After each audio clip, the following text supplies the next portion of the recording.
Untuk Anda saat ini yang sedang punya hutang, pasti ngerasain banget gak enaknya. Seakan ada beban di punggung Anda yang terus Anda bawa kemana-mana. Bisa bayar aja kepikiran, apalagi kalau sudah mulai gak bisa bayar, pasti pusingnya luar biasa.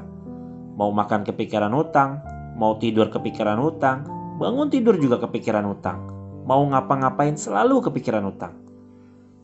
Memang benar hutang itu bikin gelisah di malam hari dan terhina di siang hari.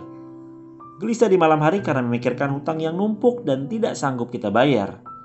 Terhina di siang hari karena banyak orang yang nagih tapi gak mampu kita bayar.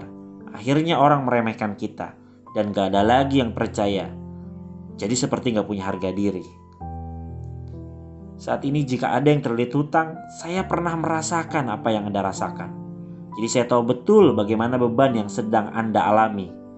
Saya tahu Anda pribadi yang baik, tapi karena kondisi, akhirnya kita suka berdusta jika bicara. Banyak berjanji tapi gak pernah ditepatin. Ketika ditagih dan memang kondisinya gak ada, akhirnya kita buat 1000 macam alasan agar yang memberi pinjaman memberikan belas kasihan kepada kita. Padahal bisa jadi alasan itu dibuat-buat dan bukan kondisi sebenarnya yang kita alami. Agar pemberi pinjaman tidak marah besar, akhirnya kita memberikan janji. Tanggal sekian, bulan sekian kita bayar. Meskipun kita nggak tahu pada tanggal tersebut, bulan tersebut kita dapat uang dari mana. Pada saatnya tiba dan kita belum bisa bayar, lagi-lagi kita berdusta. Begitu seterusnya, terjadi secara berulang. Akhirnya kita tertekan dan depresi. Bawaannya ingin marah-marah dengan siapapun, bahkan sudah tidak ada lagi keharmonisan dalam keluarga. Semua itu sudah saya alami. Untuk itu saya ingin berbagi tips agar hutang Anda bisa segera lunas. Sebetulnya cara ini sudah diberikan oleh Rasulullah SAW melalui doa yang beliau ajarkan. Allahumma inni a'udzubika minal hammi wal hazan, wa a'udzubika minal ajzi wal kasal, wa a'udzubika minal jubni wal bukhl, wa a'udzubika min ghalabatid daini wa qahrir rijal.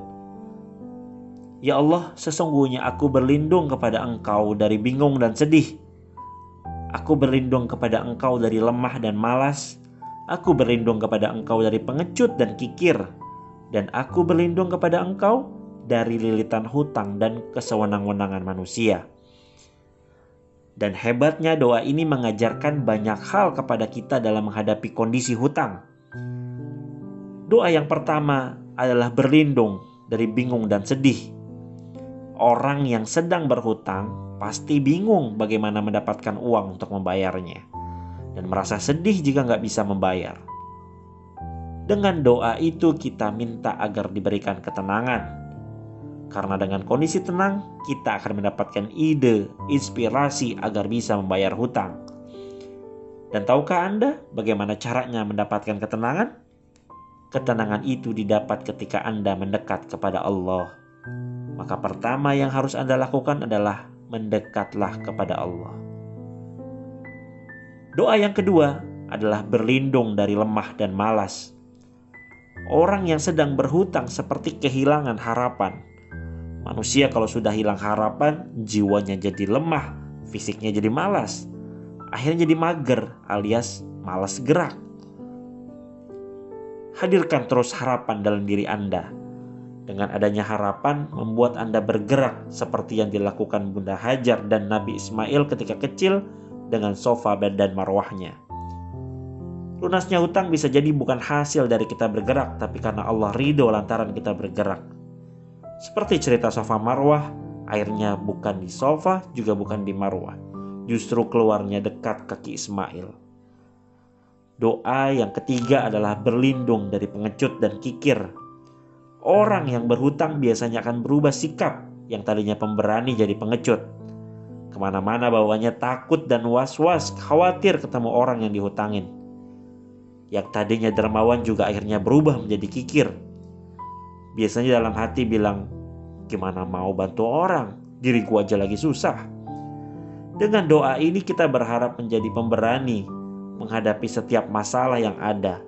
Mempunyai jiwa penolong meskipun diri sendiri dalam keadaan susah. Doa terakhir, berlindung dari lilitan hutang dan kesewenang-wenangan manusia. Dengan mengerjakan 3 hal yang disebutkan tadi, maka insya Allah membolak-balikan hati pihak yang dihutangin dan hutangnya bisa segera terbayar. Semoga Anda semua yang mendengarkan ini bisa terbebas dari hutang.